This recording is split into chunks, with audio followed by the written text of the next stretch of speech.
नमस्कार, प्रणाम, हर हर महादेव। हम हैं प्रियंका देवी कुशवाहा और हमारे यूट्यूब चैनल में रउआ सभी के स्वागत बड़ुए। तो रउआ सभी के बीच में फिर से एगो गीत हम लेके आ गए बने, बहुत प्यारा सा देवी गीत। तो चलिए रउआ सभी के सुनावत हैं, लेकिन पहले हमारे चैनल के सब्सक्राइब कर दीजिए जा और वीडियो के लाइक शेयर जरूर करब जा और कमेंट में लिख के जरूर भेजब जा कि रउआ सभी कहाँ से हमारे वीडियो के देखत तानी। काहे कि हमरो तो पता चले कि हमारे वीडियो कहाँ कहाँ तक जाला, कहाँ कहाँ के लोग देखेला, तो बहुत अच्छा लगी हमरा अगर रउआ सब कमेंट करम जा कि हाँ हम हर जगह से वीडियो देखत तानी। तो चलिए रउआ सब के हम गीत सुनावत तानी। लाली लाली डोलिया से उतरी शीतला मैया हो के कारण घरवाना हमर काला सांधरइले हो के कारण घरवाना हमारो काला सांधरइले हो के कारण घरवाना। लाली लाली डोलिया से उतरे शीतला मैया हो के कारण घरवाना हमारो काला साधरइले हो के कारण घरवाना।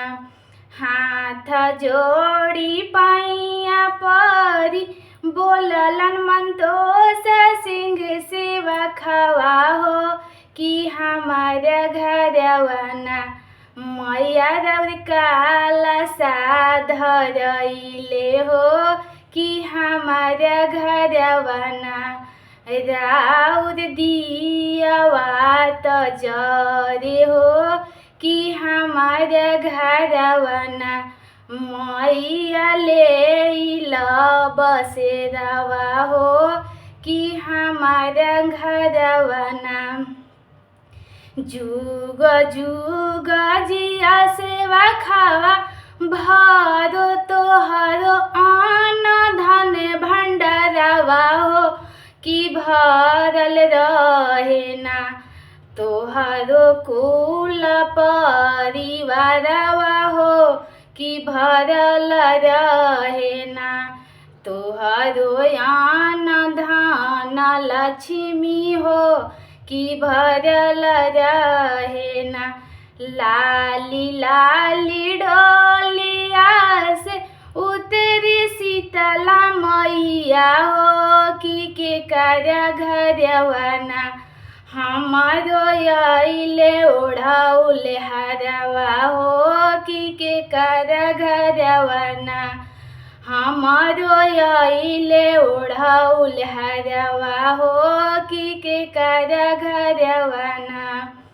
हाथ जोड़ी आचर पसारी बोलेली प्रियंका देई सेवा खवा हो कि हमारा घरवाना मैया अइले ओढ़ौल हरवा हो कि हमारा घरवाना मैया अइले ओढ़ौल हरवा हो कि हमारा घरवाना।